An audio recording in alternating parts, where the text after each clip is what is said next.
अस्सलामुअलैकुम। मलकवा से मुखातब रिपोर्ट।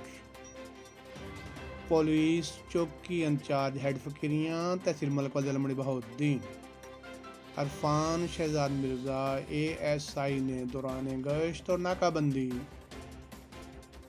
रुकन चौक गोजरा तलाशी के दौरान शाहिद सलीम को गिरफ्तार कर लिया।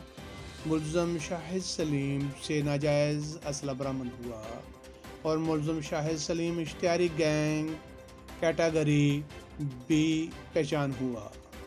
मुल्ज़म शहजाद सलीम मुख्तलिफ जराइम में मुलव्वस था। इसके खिलाफ मुकदमा दर्ज करके तफ्तीश शुरू कर दी।